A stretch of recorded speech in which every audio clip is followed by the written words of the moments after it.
आइए नजर डालते हैं आज की खास खबरों की ओर।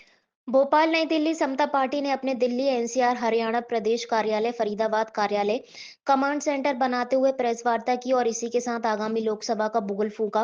राष्ट्रीय अध्यक्ष उदय मंडल और कार्यकारी अध्यक्ष संजीव भारद्वाज ने कहा कि हम एक बार फिर खड़े हुए हैं और उसी विश्वास के साथ लोकसभा चुनाव में उतरेंगे, क्योंकि देश भर से हमें प्यार मिला और हमने पहली बार में बिहार और मणिपुर में सीएम बनाए, तो वहीं हरियाणा में बीजेपी को समर्थन देकर सरकार बनाई। इसी परंपरा को आगे बढ़ाते हुए एक बार फिर हम हरियाणा, दिल्ली, बिहार, झारखंड, मध्य प्रदेश, छत्तीसगढ़, गुजरात, राजस्थान, मणिपुरम में इसी जोश के साथ कैंडिडेट उतारेंगे। चुनाव की कमान इसी कार्यालय से पूरे देश के लोकसभा चुनाव का कंट्रोल सेंटर भी होगा और समता पार्टी ने पूरे भारतवर्ष में 100 से ज्यादा लोकसभा सीटों पर उम्मीदवार उतारने का ऐलान किया है। मैं उदय मंडल।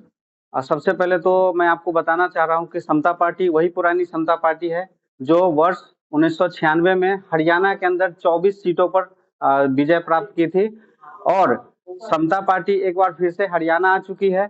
हम लोगों ने कुरुक्षेत्र से समता पार्टी का जो चुनावी शंखनाद है, हमने चुनावी शंखनाद कर लिया था।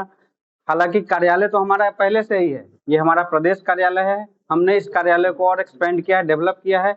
ये आने वाला जो लोकसभा चुनाव होगा और लोकसभा चुनाव में समता पार्टी पूरे देश में लगभग 100 सीटों पर तैयारी कर रही है। उस तैयारी के लिए ये हमारा एक कमांड सेंटर होगा कि जो देश में हमारे कैंडिडेट्स होंगे उनको यहाँ से कमांड दिया जाएगा। और हरियाणा के अंदर अगर हम बात करें तो हरियाणा के सभी लोकसभा सीटों पर समता पार्टी अपनी उम्मीदवारों की घोषणा करेगी। हमने चुनावी शंखनाद जो हमारा था वो कुरुक्षेत्र से हमने शुरुआत की थी, इसलिए सबसे पहले हम लोग कुरुक्षेत्र जो लोकसभा सीट है वहां से समता पार्टी के जो उम्मीदवार होंगे माननीय श्री नरेश कुमार जोगी जी जो समता पार्टी के टिकट पर चुनाव लड़ेंगे, हमने अभी इनके नाम की घोषणा की है। बाकी जो नामों की घोषणा होगी जैसे ही चुनाव का नोटिफिकेशन आएगा, इलेक्शन कमीशन के द्वारा शायद 11 तारीख के बाद जो है नोटिफिकेशन आने की संभावना है।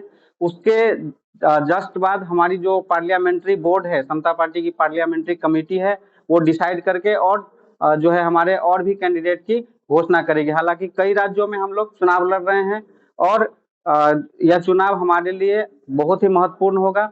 समता पार्टी 2 बार 2 मुख्यमंत्री 2 राज्यों के मुख्यमंत्री दे चुके हैं और समता पार्टी के जो हमारे आदरणीय नेता थे, आदरणीय जॉर्ज फर्नांडिस साहब जो देश के पूर्व रक्षा मंत्री भी रह चुके हैं, कई सांसद, कई विधायक, हरियाणा की बात करें तो कई बड़े नेता हैं जिन्होंने समता पार्टी के टिकट पर चुनाव लड़ा है और आने वाले समय में कई जो दिग्गज नेता है वो समता पार्टी के टिकट पर आपको चुनाव लड़ते नजर आएंगे।